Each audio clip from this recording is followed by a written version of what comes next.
kita datang, orang-orang ada 10 di sekitar kita. 比如说我们来的时候，那时候有10个人跟我们在一起， Tapi dari 10 menjadikan 100 itu berbeda. 但是从10个人怎么样增长到100个人是不一样的。 Dari 100 menjadi 1000 itu lain. 从100个人要怎么增长到1000个人又不一样。 Jadi 1000 jadi 5000 itu lain. 从1000个人到5000个人又不一样。 Dari 5000 menjadi 10000 itu lain lagi. 从5000个人到10000个人又更不一样。 Bukan menjadi orang yang hanya bisa merintis 10 orang. 所以我们不要成为只会拓殖一个10个人的教会。 Tetapi apapun yang Tuhan percayakan di hidup kita, 但是无论神托付你的是什么样的工 kita 作， benar-benar menjadi master.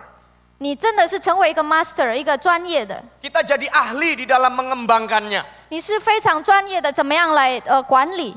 Anda tahu arti dari ahli membangun? 你们知道建筑师的下一个建筑师的意思吗？再下一个。 Seorang ahli adalah mampu menjadikan yang tidak ada menjadi ada.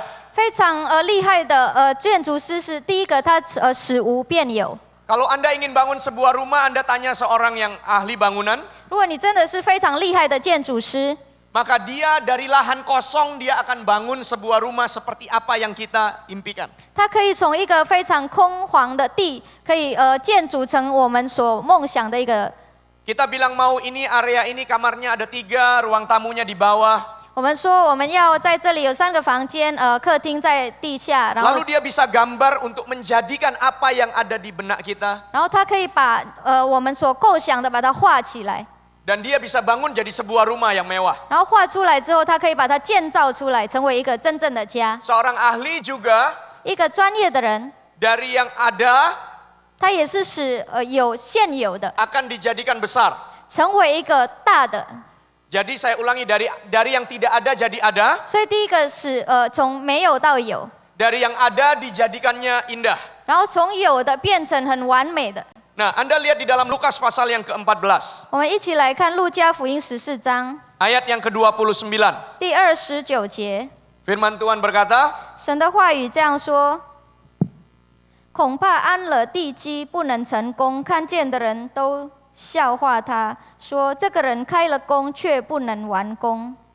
ya Tuhan berbicara 神说， bahwa kamu jangan jadi orang yang bisa mulai, 你不要成为只会开始， tetapi tidak mampu menyelesaikannya. 但是不能完工。 Jadi kalau Tuhan memanggil kita untuk merintis sebuah ministry, 所以，如果神呼召我们来开始一个侍奉， mempercayakan kita sebuah departemen, 信任我们一个部门， jangan hanya sekedar bisa memulai, 不要只是开始的时候会开始， tapi biarkan kita menjadi seorang ahli 但是让我们成为一个专业的， yang membangun dan menyelesaikannya. 我们可以建造而且可以完工。 Kita bukan hanya merintis sebuah 我 gereja, 们不只是一个开拓一个教会， tetapi menjadikan gereja itu bertumbuh, 但是使这个教会不断的增长， menjadi kuat, 成为一个强盛 menjadi 的， besar, 成为一个大的， dan berdampak bagi kota kita. 而且成为我们城市里面带来影响力的教 Mari 会。 kita beranjak dari seorang perintis, 我们从一个拓殖的人， dari yang tidak ada kita jadikan ada, 使无变有， dan dari yang sudah ada mari kita besarkan. 从现有的我们怎么样把它扩大？ Karena kita tahu gereja yang kuat, besar, dan berdampak 因为我们知道一个大强盛的教会 adalah sebuah kehendak Tuhan. 是神自己的旨意。 Anda setuju dengan saya? Katakan amin. 跟我同意的，请说阿门。 Nah, saudara, saya coba gambarkan dengan sebuah gambaran. 我试着用一个图案， Anda bisa lupa dengan penjabarannya, 也许你今天可以忘记我所讲的解释， tapi dengan ingat ini Anda akan ingat seluruh apa yang saya beritahu kepada Anda. 但是当你想到这个图案，你会记得我所讲的。 Berikutnya, ya, ini adalah gambar rumah. 这是一个房子的图案， Dan berikutnya, next, 呃， rumah 下一个。 ini terdiri dari satu adalah gambar rumahnya, 第一个是一个家、一个房子的一个图片。 dua adalah fondasi, 第二个我们要看的是它的地基， tiga Dis- adalah pilar, 第三个是它的柱子， empat adalah Dis- dinding, 是它的墙， lima adalah atapnya. 第五个是它的屋顶。 Nah, hari ini saya akan bicara 2 poin, poin yang pertama dan poin yang kedua. 今天我要讲的是第一跟第二个。 Rumah itu berbicara soal visi. 这个房子讲到是我们的意向， Seorang ahli bangunan akan menggambarkan apa yang dia mau bangun.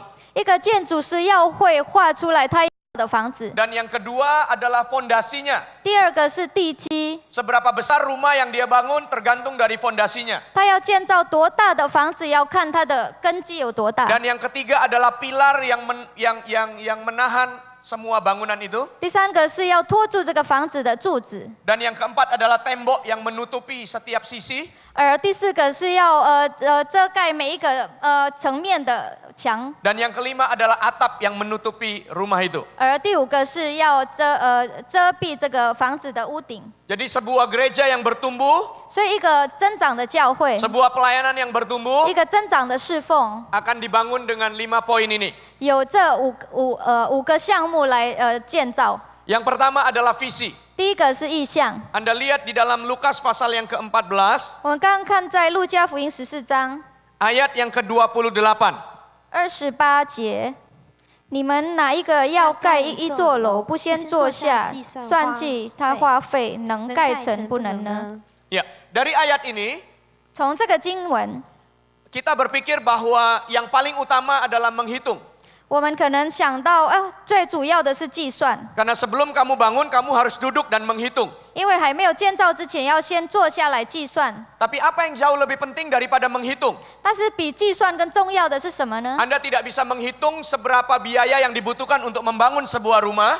我们不能计算我们要花多少的费用来建造一个房子。 Kalau Anda tidak terlebih dahulu menggambarkan rumah apa yang Anda ingin bangun. 如果你还没有画出来你要建造的房子是怎么样的一个房子， Anda ketemu dengan seorang ahli bangunan, 如果你见到一个建筑师， Anda harus menjelaskan dulu bangunan seperti apa yang kamu mau bangun. 你首先要向他解释你要建造的房子是怎么样的， Menara apa yang kamu mau bangun. 你要建造的楼是什么样的一个大楼， Sehingga kamu bisa menghitungnya. 以至于你可以计算它的费用。 Demikian ketika kita menjadi seorang ahli di dalam membangun, 同样，当我们要成为一个工头，聪明的工头， baik di dalam pelayanan kita, 无论是在我们的侍奉， departemen yang kita pimpin, 或者我们所带领的部门， ataupun gereja yang kita mau bangun, 或者我们要拓址建造的教会， maka bagian yang pertama, yang utama yang kita harus miliki adalah 所以第一个我们要有的是， bangunan seperti apa yang kita mau bangun. 我们要建造的是什么样的一个大楼？ Gereja seperti apa yang kita mau bangun. 我们要建造的是什么样的一个教会？ Anda tahu Tuhan kita sangat visioner. 你们知道，我们的神是非常有意向的神。 Ketika Allah memanggil Abraham, 当神呼召亚伯拉罕， Allah juga memberikan visi kepada Abraham. 神也给亚伯拉罕一个意向， Tuhan melatih Abraham untuk melihat. 神训练亚伯拉罕来看， Karena apa yang bisa kamu lihat itu yang akan diberikan kepadamu. 因为你眼睛可以看见的都要成为你的。 Katakan apa yang saya lihat, 请跟我一起说，你眼睛所看见的， itu yang kamu bisa dapat. 都要成为你的。